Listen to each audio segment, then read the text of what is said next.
You sure? Yeah. All right. I'll keep it low.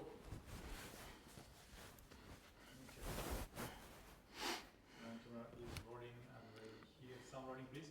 Sound speed. Sound beat, ready? Beat, beat. Okay. Rock, sumo rock. Okay. Are we good for sound?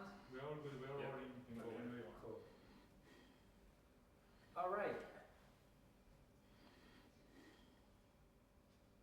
So can you tell us a little bit about that, a little bit in more detail about that very first tournament where you arrived and the next day, bam, you're in there. Can you tell us in detail what that was like? It was in Nagoya.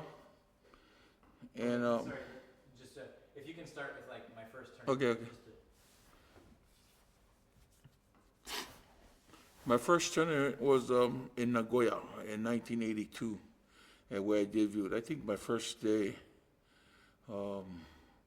didn't actually come until about 2 weeks into, because when I got to Nagoya, they were like 2 weeks outside of the Nagoya tournament. So what it is newcomers like me, they actually do what we call Maizumo. Maizumo is you have these 3 matches that you fight through, and depending on how good you do, that's where you're beginning to be ranked the next tournament, which was in September. The July tournament was after September. So I still remember my first experience. Everything was still new to me, being in the Mawashi, which is, I still remember my friends writing me letters and say, bro, I didn't know you look good in the G-string, And I was so embarrassed to wear that damn thing. I couldn't believe Japanese guys were actually walking around with just their Mawashis. And around our area, there was a supermarket. There was like a sushi place across the street from where we were at, and everybody would actually just walk around with the mawashis. So just getting used to walking around in mawashi was a challenge for me. But it's funny. I still remember my first match. I went to my first match, and they don't even prep you for anything. You just tell you got to go up there and hit the guy, something like that. But they forgot that there's this ceremony things that we had to do that they never taught me. And I'm going on this ring nervous, and I'm looking across the sumo ring, and there's another guy who's smaller. So in my head now, I'm even more nervous now, because damn, I'm big. I'm 18, he's 15, he's smaller. If I lose, that will be so embarrassing. So the pressure of being big and 18 and knowing my opponent was smaller and younger than me was so much pressure in Nagoya. So I still remember my match so clearly. So because I didn't know any traditional ceremony to do before going on the ring, all they told me is just follow the guy who's in the front of you. So I was watching the other guy, and when he did this, I did this. When he did this, I did that. But even he was screwing up because he was a newcomer in sumo. Just because he was Japanese, he didn't know the ceremony himself. Was so funny as to think about it. I was following whatever he did. So when we got on the ring, the Yobirashi and the Gyoji-san actually goes, Nokota, Nokota. And I'm like, if you watch the first film of me with that match, I'm actually going down. And then the referee goes, Nokota, Nokota. And then I'm like, what the hell is this guy saying? So all I remember is going up like that, and my opponent attacks me. Boom! But because I was so strong, I ripped him. Bang! I hit him so hard, he flew over and down. And that was my first match. And I still remember, man, that was a big relief for me, because if I lost, I don't think I'll be sitting here. I'll be so damn embarrassed. I'll be probably putting my head into a rice patch and try to find a way to find a good excuse to get out of Japan. And that's my first experience as my first professional sumo match. Then back at the stable, as you got more into practices, eventually you found a pretty strong partner to practice with. Who was your practice partner, and how did you guys work together? As I grew into the ranks in practices with the sumo stable, I think after maybe good 6 months, maybe almost a year, I started wrestling with the top Makusta, which is the top ranked guys on the foot level. And actually, one of the guys that actually was my sparring partner was this guy here, the stable we're using today. It's his name is Nishikiro Oyagata, but his name is Mito Izumi. And one of the biggest Japanese I've met all my life, because when I grew up in Hawaii, I didn't know too much big Japanese. Mito Izumi is like 6'6", 480, and he was big, and he was known for grabbing belts and stuff. So he was actually my partner that we kill each other almost every practice to become high ranking, and we were in the high ranking together for a long time. So he's a senpai. He's actually a year older than me, and he joined sumo like maybe 2-3 years before me, and we became very close, even more because we were always sparring each other, trying to kill each other every damn practice for over 10 years. So actually, Mito Izumi was my actual opponent majority of the time, in my top time, being in the top of my career. Awesome. And that ends Arc 2, Segment 1. Now we're going on to Arc 2, Segment 2. Some of the early, like, big victories and stuff. Cool. Yeah, keep rolling. I'm gonna go out to supervise the stuff, but if it makes more noise and everything, keep rolling. Thank you. I don't have to change anything. Go on. Can I just get what time is it right now? 2. Okay, 1:54. These are times of interest. Okay. Shoes.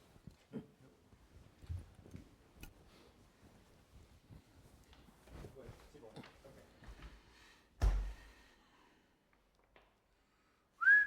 All right. So I want to ask you about the feeling when you defeated Yokozuna level people like Chiyono Fuji and Takono Sato, even though you were still like relatively. Yeah, second year. Yeah. So can you tell us about those? And remember to kind of explain, like when I was young, or when I was second year, I defeated two Yokozuna. My second year into sumo, going into my third was, and then it was the last. By then already, 8 tournaments took me up to Dohyo, which is the first high level, and then to the second high level, which is the Makunuichi level. I went up to Sekiwake, which is junior champion, after 14 tournaments. So it's been only 2 years since, a little over 2 years and a half, when I went up to that rank. So right before I made Sekiwake in that tournament in Fukuoka, 2 years later, that last tournament in September in Kuramai Kokikan, actually that's the last tournament at the old sumo stadium, and that's where I think this name Konishiki, this Konishiki Yasukichi's boy from Hawaii, actually kind of changed the history of sumo. I think from seeing from what I went through, and that's last sumo arena. I was number 6 in Maegashira, which is top ranked number 6, and I beat 2 big grand champions. Chiyono Fuji was one, and Takano Sato was one. And I don't know, because you know how you beat a champ. I don't know how you're supposed to feel, but I didn't really feel any different because I was more focused on the 15 days, and it just happened to be that I kept on winning, and I was put against sumo's best, but I came out winning.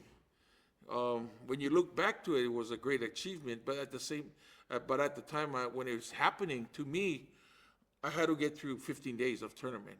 No matter if you beat a grand champion today or beat a junior champion or a champion in any of the days, but if you're not consistent for 15 days, you don't win the tournament. So when they threw all the 2 grand champions to me and a champion to wrestle to sumo, I wasn't surprised, but at the same time, wow, to me it's like I have a chance to win the whole thing. I have a chance to win the Emperor Cup. So the thing I remember more about that tournament after beating Chiyono Fuji and Takano Sato, and I beat another Sekiwake named Onokuni, Wakashimazu, all these big names. They were like the top. I just felt like, wow, this is an opportunity to actually win the tournament.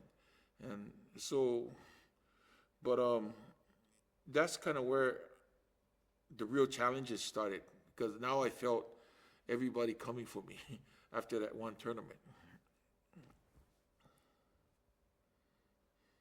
And what would you say were the things that helped you achieve makuiri so fast? You know, training stuff or like motivation, or you talked about converting some of the anger from, you know, like the tough times in the, you know, in the sumo beya and stuff like that. Can you tell us a little bit about your why you were able to achieve makuiri so quickly?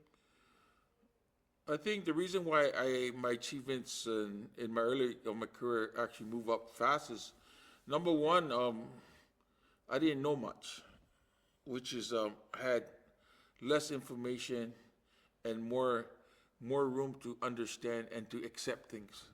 I didn't try to fight anything, the system or anything, and I always kind of told myself, just take it day by day and take whatever they give you and run with it. And the motivation actually came from guys that kind of bullied me in my career, and I used that as a motivation. And the good thing about the whole sumo thing or any other sport is they can bully you, but when it gets on the field, it's a same level of field. You know, the playing field is same. So if I can legally beat the shit out of you or even kill you in a practice area, I've legally killed you. And that's the way I looked at it. That's my motivation was. I came into practice so hungry, so wanted to like kill people. And you know, and every time somebody treat me funny, I just look at them and then I just laugh and I say sorry or whatever it takes to satisfy their needs at the time. But in the back of my head, I brother, I see you at practice tomorrow. And I use that for my motivation a lot. And the reason why moving up, I guess it made me love practice. I love practicing. I remember guys, we started practice at 5:30, but I was like up earlier than anybody. 4 o'clock in the morning, I'm warming up, doing push-ups, squatting. Before anybody could get in the practice area, I was already in the practice area. I was waiting. That's how hungry I was. And that kept me real motivated. And it kept me hungry, you know, and hungry not only to make it, but at the same time, they make it easier for me to stay hungry because I felt like I had to pay back every day. Every day there's some a-holes treating me like an a-hole. And I just tell myself, bro, just suck it up. Just see me in practice tomorrow. If I knock the shit out of you in practice tomorrow, let it be. Because that's legally, I can break your jaw in practice, which I really did with a few guys. I actually sent guys to the hospital that almost died. I almost stopped their heart in practice. And that's, you know, I come from the country. I got a few tricks how to fall on people with my elbow right into your chest or right into your jaw or something to break your jaw. So there's a little street in every country boy. So that kind of helped me with getting frustration out, you know.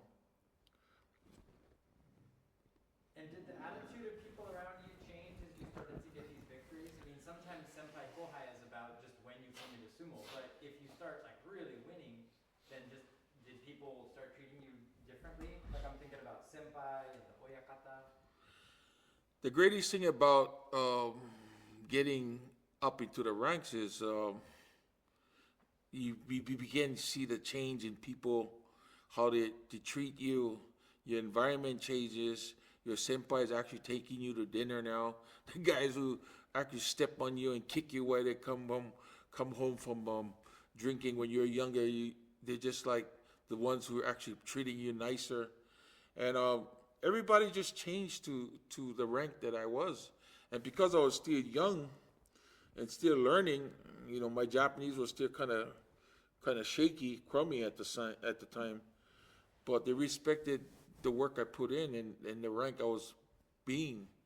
And because people that don't know sumo, there's only 60 top sumo wrestlers in the world in the Sumo Association. And I was one of them. And then I guess that's where you begin to gain people's respect because of what you achieve at the time. And then slowly, I understood that. No one tried to challenge me the way they did me when I was younger. As I grew and became a higher ranker, I became the person that actually took people out and went to dinners and kind of changed the mood in my stable too. And because I was only 18 and 19, 20 at the time, guys that were around me, we all got chances to make each other better in sumo because the competition and the way we carried ourselves in practice just changed. Everybody like, wow, how can this local boy, this young kid from Hawaii, 18, has no experience in sumo and come like be the top in the stable? You know, from number one on the bottom, I was the number two or number three highest in the rank in our sumo stable. Less than 3 years, you know. So were you, in that sense, also carrying on your father's spirit of generosity? Were you, in that sense, also carrying on your dad's spirit of generosity, that like commit, that value? The values that my parents taught me, I carried it all the time.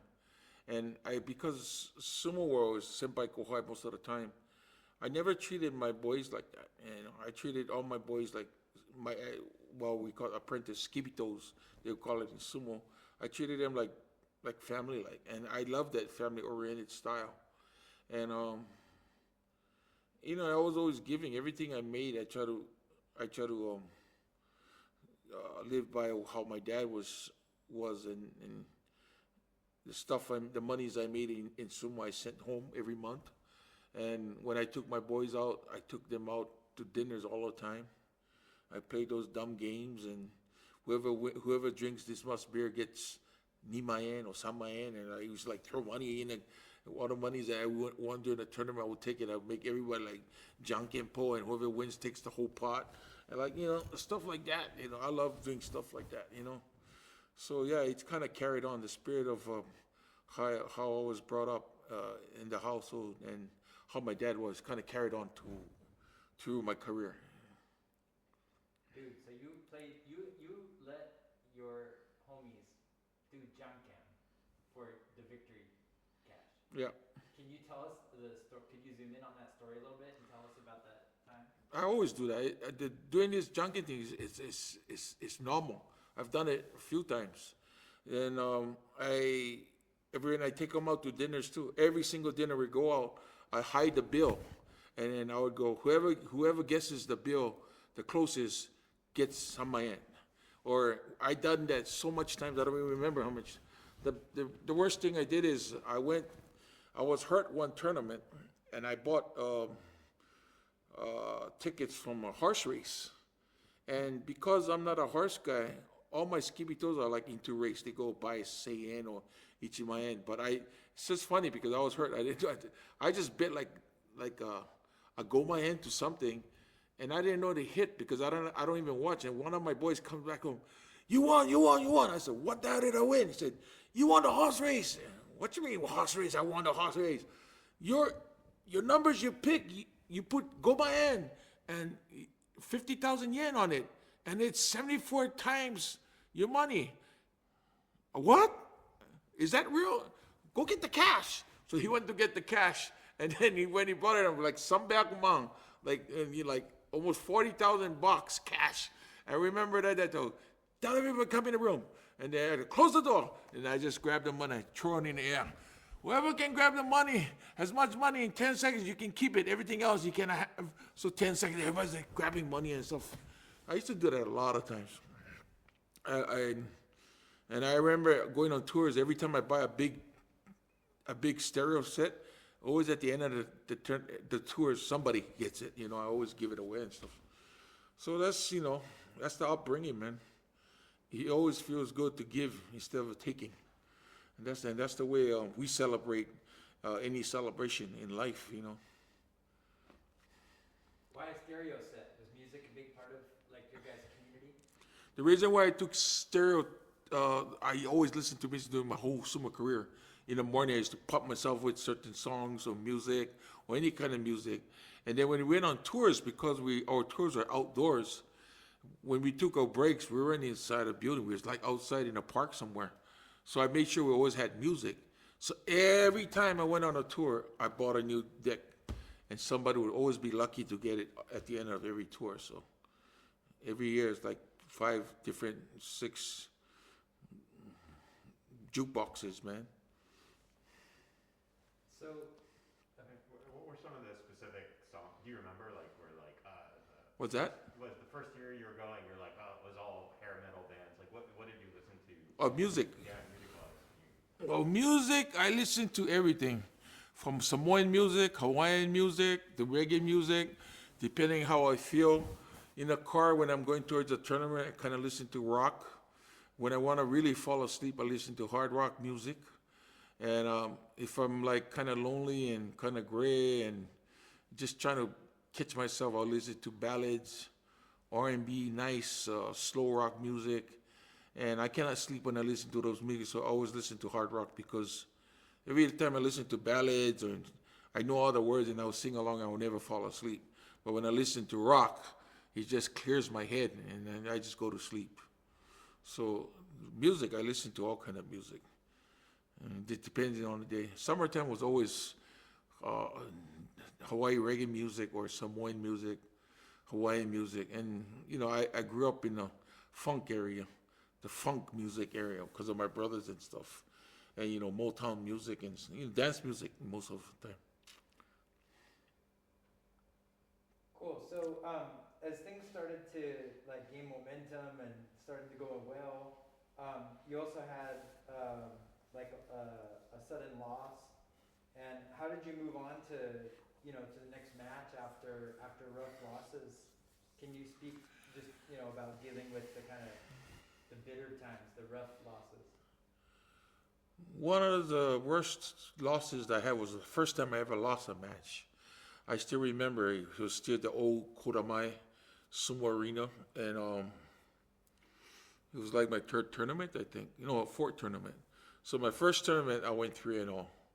Second tournament, I went 7-0. I won that tournament as a Jonokuchi. And then my third tournament, I won that tournament too. At Jodina, I won 7-0. And then the fourth tournament is where I went 6-1. And that's the first time I lost. I still remember the guy's name. It's funny, I don't remember any guys at the bottom, but this guy, his name was Miyauchi. And he was from a stable called Kasugano. And that was my first loss. And I still remember I went up to that stadium on the second floor in the bathroom. I went up there and started crying. I was just crying. I wanted like sitting and looking at the wall like, what the hell? How can I lose? How can I lose? It was so bad. I remember just crying in the bathroom by myself. I had nobody to talk to, but I still remember. And this guy actually was a wrestling champion for Japan who almost made it to the Olympics. He was actually picked to go to the Olympics, but he chose sumo. So yeah, his name was Miyauchi at first loss, and for that loss, I just had to live through it, But as the career went on, I learned how to focus on day by day, and the losses was hard, but sumo is 15 days, and you had to learn fast. If you're stuck on a day, you'll be killed the next following day. It doesn't matter how good you was. You had to change. You had to turn the momentum and hurry up and get into a winning momentum, because those losing momentum, which I've had through my career, is once I started to lose, it was hard to get back. And your focus was so hard because you're trying to do so much, too much than you usually do, and your timing is wrong, your rhythm is wrong, your mind is fighting. And the thing is, try to go back to basics. Like, you got to go back to what you're good at. And my style was a quick 3 to 5 seconds, and I should be done with my matches. But I went to try to do more, try to be defensive. But I'm an offensive type, a sumo tori. So I wanted to blow my opponents out as fast as I can. So the thing is, I was thinking about winning more than doing my sumo. So I got back on track by just attacking and being very aggressive in my style of sumo.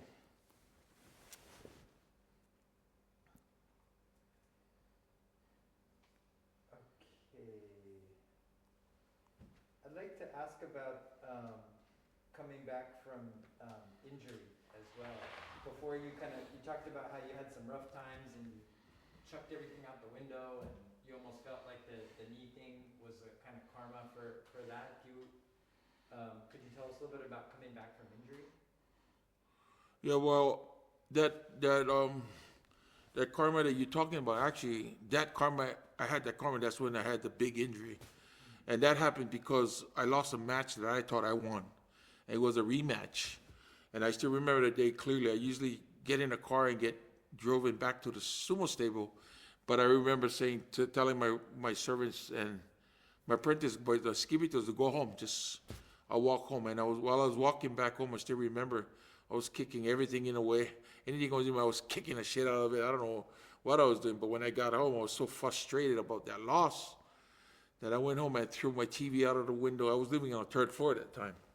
I got my TV, I grabbed it, I go, what the hell? I drove my TV out, grabbed my stereo, threw him out of the window, and my boss heard that because he lives upstairs, and he comes down and he starts yelling at me, what the hell you think you're doing?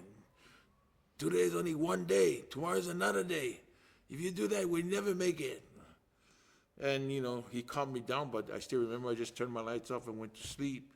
And the following day is where I really bust my right knee. And that one match put me in a position where, like, it kind of made me grow. I grew up that really fast because I told myself, now you have to learn how to take it day by day and how to handle yourself in crucial losing times. Because if you use your mind, you lose more than your mind. You lose your physical part. And that's what gave me the injuries, because I wasn't mentally ready to handle that stuff. But right after that happened, the incident happened at my place. I bust my right knee, and that was the first time I ever sat out like almost 2 months. But the funny thing, it made me stronger. It just told myself that, bro, now this is where the real men accelerate in their careers. You either sit down and take it like a man and work your way back, or you just take it slow and slowly melt away and never come back. And I went back home, Hawaii, for like a month. I went and went to the beach, started running in the water, making my knee as strong as I can without doing surgery, pumping weights, doing everything I can to get better. And I came back.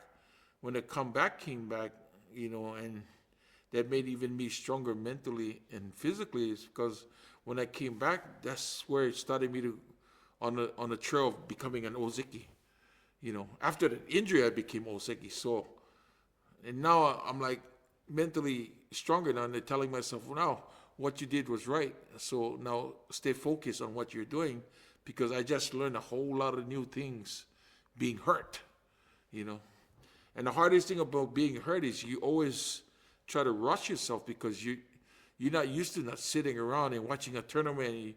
You like try to rush yourself and force yourself so much that you end up screwing up and hurting yourself more. So that's the learning things. That's the one thing I learned a lot, is being patient and learning how to understand your body.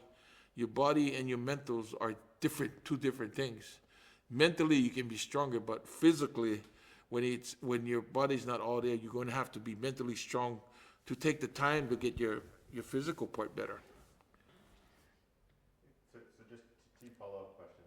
So can you just describe exactly what happened, like to the actual injury itself? What happened to your right knee? How did that come about?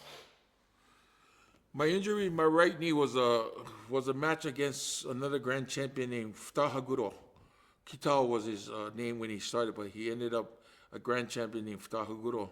So we did a rematch, and when we did the rematch, I tried to lift him with one side of my body. I had him, I still remember, I had the left hand and the right hand on him. But when I lifted him up, he twisted, he cut my belt off with the twist.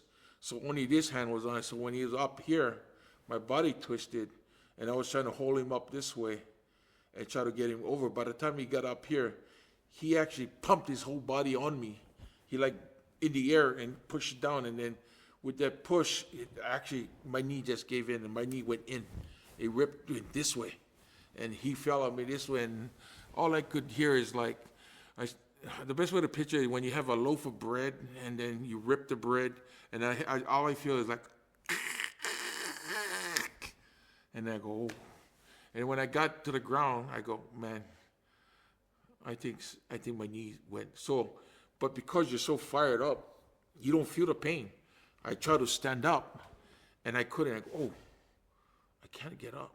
But the funny thing, I still remember, I fought my way up. And God, they helped me off the ring, and I kind of walked out. And it's funny, and that's another thing I learned, because that injury, my mind was so strong that you don't feel the pain. You're all so pissed off at what just happened. Your mind will go where the pain is.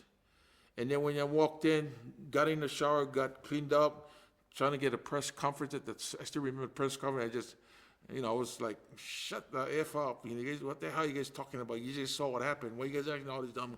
I was all fired up and pissed off. And I still remember walking out of the locker room, went straight back to the backside and got in the car.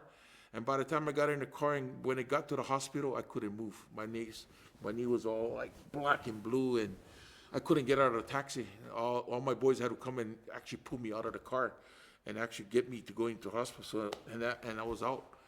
And till this day, they don't even go over that match, because I think I won the match, but they showed the video where they have the referee in a way where they cannot see the feet, but there's another camera on the other side, obviously, that they didn't show. So those things was running in my head. I'm only saying this now because I can, but those days, they got me in a position where it was sad, and it is what it is. And then a lot of good things came out of it, because I fought my way back and became an Ozeki after that injury. Thanks. And one more follow-up. So you're talking about the day before, like you're angry, you were walking home, you threw your teeth out the window. Tell us, what happened to make you so angry? The reason why I threw everything out, I was so pissed off because I knew I could have beat that guy. I was like, and that's where I was getting better in what I do. I was so 100%, everything I thought about at the time was sumo. I went to sumo, I couldn't go out because my head was always stuck in sumo. I had nowhere to relax. I had no place to relax. I had no place in my mind or my soul to relax. Everything was all about sumo. And I think I caught up myself so much that every damn loss, even though I did another crazy thing, not as crazy as that, but maybe it is. I did this one thing when I lost this one match. I got so pissed off. Right after the match, I went and got showered. I banged my head on the wall, and I cracked the wall with my forehead. And then I still remember, I got in the car, and my driver is driving. I still remember it was Fukuoka. I just opened the door. I just jumped out of the car, right in the middle of the traffic. And that's how crazy, that's how stuck I was with, like, man, I cannot fail. It's not the pressure that I had to do good. I wanted to do good. And that's the feelings that I had to fight, the emotions that I fight myself. And that one injury that we are talking about now actually helped me wake myself up and say, brother, you got to slow down. Or what you're doing yourself, you're going to get hurt more off the ring than anything else. So I guess that's where the turning point of my career was, I hate to say it, but was that the injury and that match. Could you